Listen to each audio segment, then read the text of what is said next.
नमस्कार to all, welcome to our channel. आज हम क्लास 10th के एक्सरसाइज 5.2 के क्वेश्चन नंबर 14 और क्वेश्चन नंबर 15 को सॉल्व करेंगे और देखेंगे इन क्वेश्चन को हमें किस तरह से सॉल्व करना है। तो क्वेश्चन नंबर 14 में दिया है how many multiples of 4 lie between 10 and 250। आपको ये बताना है कि जो 4 के मल्टीपल्स हैं वो कितने आएंगे 10 और 250 के बीच में। ठीक है, तो 4 के मल्टीपल्स क्या होते हैं, अगर हम 4 की टेबल करें जो 4 से डिवाइड होते हैं वो 4 के मल्टीपल हैं।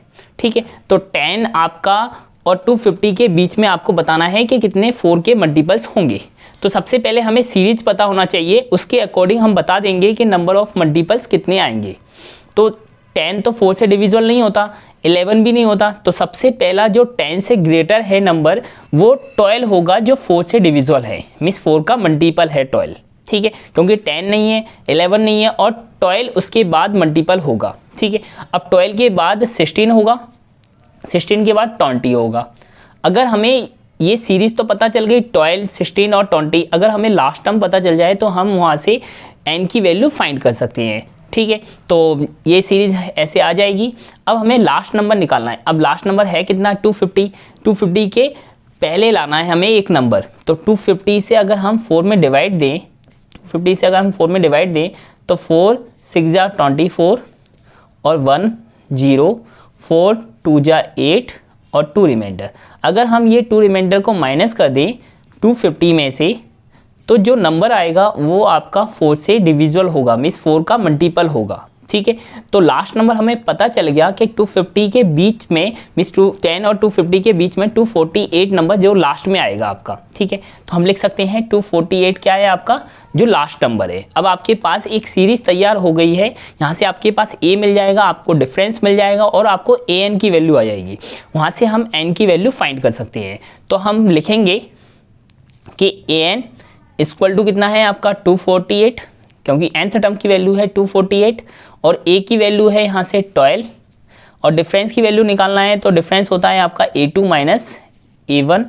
ठीक है, तो a2 कितना है आपका 16 माइनस 12, तो इसको माइनस करेंगे तो 4, डिफरेंस की वैल्यू कितनी आ गई 4। अब हम an वाले फॉर्मूले में इसको पुट कर देंगे। an इक्वल टू होता है आपका a प्लस n माइनस 1 और d। अब a क्या है आपका 12 प्लस an की वैल्यू कितनी है यहाँ पे 248 और n माइनस 1 और डिफरेंस की वैल्यू है 4।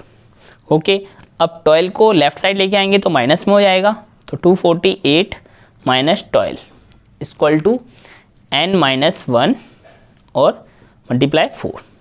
अब माइनस करेंगे तो 248 में से अगर माइनस 12 करेंगे तो आएगा आपका 236 इक्वल n माइनस 1 और 4। अब क्या करेंगे, 4 से डिवाइड देंगे क्योंकि 4 मल्टीपल में दिया है, तो 236 upon 4 equal to n minus 1। अब 4 से डिवाइड देंगे तो 4 5 जा 20 और 3 कैरी आएगा तो 36 जाएगा 9 times equal to n minus 1। अब माइनस 1 को लेफ्ट साइड लेके आएंगे तो प्लस हो जाएगा, तो प्लस 1 इक्वल टू n। अब 59 और प्लस 1 होते हैं आपके 60, तो n की वैल्यू आ गई आपके पास 60, मीन जो भी नंबर ऑफ टर्म्स आएंगे आपके वो 60 आएंगे। 4 के मल्टीपल्स 10 और 250 के बीच में आएंगे आपके 60। ठीक है, तो हम लिख सकते हैं number of multiples of 4 is 60। ये इसका आंसर हो गया। अब हम क्वेश्चन नंबर 15 को सॉल्व करते हैं। तो क्वेश्चन नंबर 15 में दिया है for what value of n are the nth term of 2 APs 63, 65, 67 and 3, 10, 17 equal. मी जो nth टर्म की वैल्यू है 2 APs की वो इक्वल है, वहाँ से आपको n की वैल्यू फाइंड करना है। तो आपके पास 2 APs दिए हैं, तो हम लिख लेते हैं कि जो फर्स्ट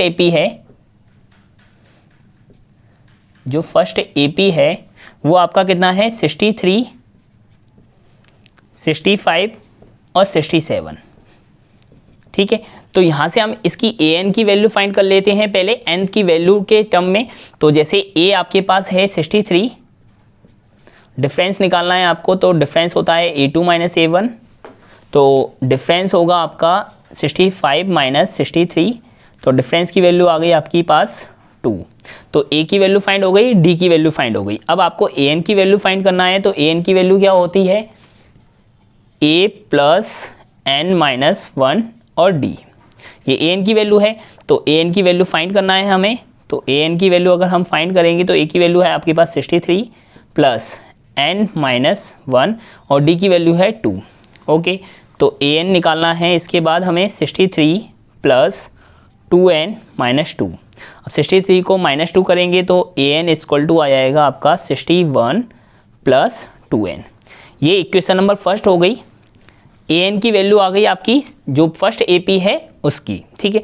अब सेकेंड AP का हम an का वैल्यू निकालते हैं, तो सेकेंड AP लिख लेते हैं यहाँ पे। सेकेंड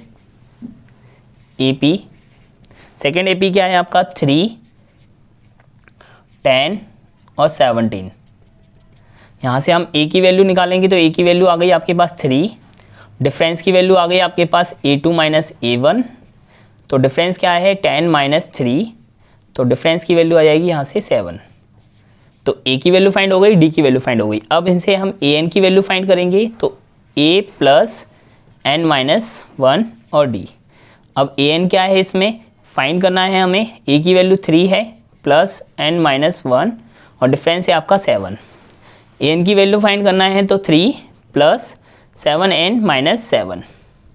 अब an आ गया आपके पास 3 और माइनस 10, तो माइनस 7 करेंगे तो माइनस 4 आ जाएगा प्लस 7n। ये आपके पास दूसरा an आ गया सेकेंड AP सीरीज़ का। तो फर्स्ट AP सीरीज़ का an है आपका 61 प्लस 2n और सेकेंड AP सीरीज़ का an है आपके पास माइनस 4 प्लस 7n। उन्होंने बोला है कि जो nth टर्म है दोनों के वो आपस में इक्वल हैं, वहाँ से हमें n की वैल्यू फाइंड करना है। तो हम दोनों इक्वेशन को इक्वल रख देते हैं कि आपका फर्स्ट इक्वेशन इक्वल है किसके, सेकेंड के, ठीक है। तो हम लिखेंगे 61 प्लस 2n। अगर इसकी an की वैल्यू इसकी n की वैल्यू इक्वल है तो ये आपस में दोनों इक्वल हो जाएंगे। तो 61 plus 2n equal minus 4 plus 7n। Okay, अब n की वैल्यू को एक साइड ले जाएंगे और जो कांस्टेंट टर्म है उसको एक साइड ले जाएंगे। तो 61 माइनस 4 लेफ्ट साइड आएगा तो plus 4 equal 7n plus 2n है, लेफ्ट राइट साइड आएगा तो माइनस 2n।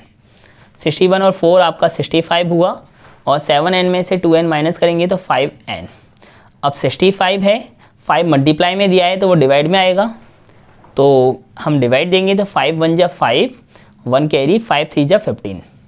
मीन्स जो भी an टर्म का अगर हमने इक्वल किया तो यहाँ से n की वैल्यू निकल के आई 13। तो हम लिख सकते हैं कि the value of n is 13। ये इसका आंसर हो गया।